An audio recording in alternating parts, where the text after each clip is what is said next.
When students try to perform the movement patterns that make up a new skill, they do so with a high amount of cognitive control. So they have to think about it a lot, and they have to think consciously about how to execute and control their movements. And this cognitive control of their movements takes a great deal of attention and mental effort. So students are unable to attend to anything else. In other words, you're focused so much on one thing that it's hard to focus on other things.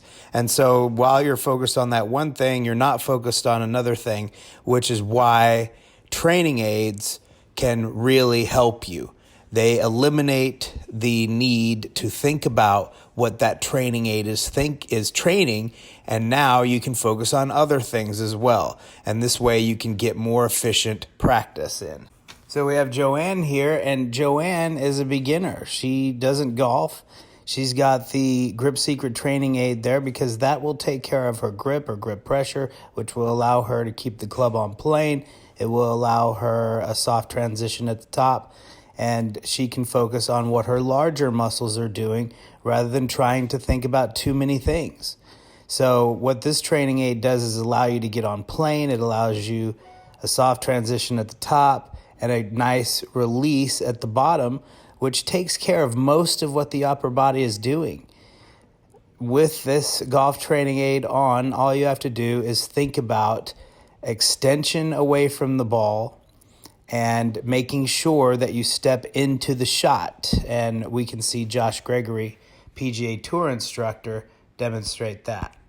Most beginners struggle with the turn away from the golf ball. I think too many of them, you're going to see you're going to stay on your left side and then fall back through impact this way. So ideally in the golf swing, you would want to see the left shoulder turn behind the golf ball, put pressure into your right foot, so then you can drive in your left foot and actually release it. I think that's so underrated in the golf swing, learning to get away from the golf ball.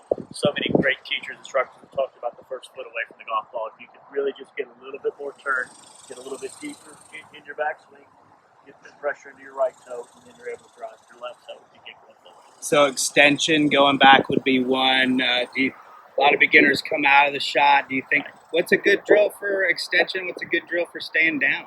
I think one of my favorite drills I use with whether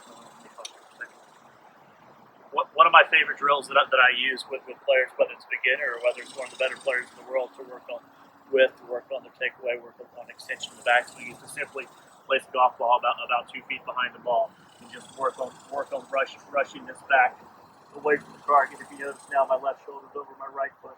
I'm turned, I'm pulled behind it. Second off, to get through the golf ball, you see most people that really struggle, they come over the top, they back up out of it this way. So one of my favorite drills is to put the ball ahead of your left foot, almost 2 or 3 inches, set up to where it's normal, and then make the chase out. Oh, what a great drill that is. Awesome. And that'll help you stay down too? Well, it's going to help you stay down. It's going to get your chest going down into the target this way, as opposed to backing up out of it this way. So put the ball several inches ahead of your left foot, try to chase after it. Can you show us that one more time, Josh, please? Thanks. So ball way up on your this toe. Is only a 9 iron, so I've got the ball probably That's a 9 iron. 6 to 8 inches above where I would normally have it. Okay, awesome. Great. Show that one I hit it better.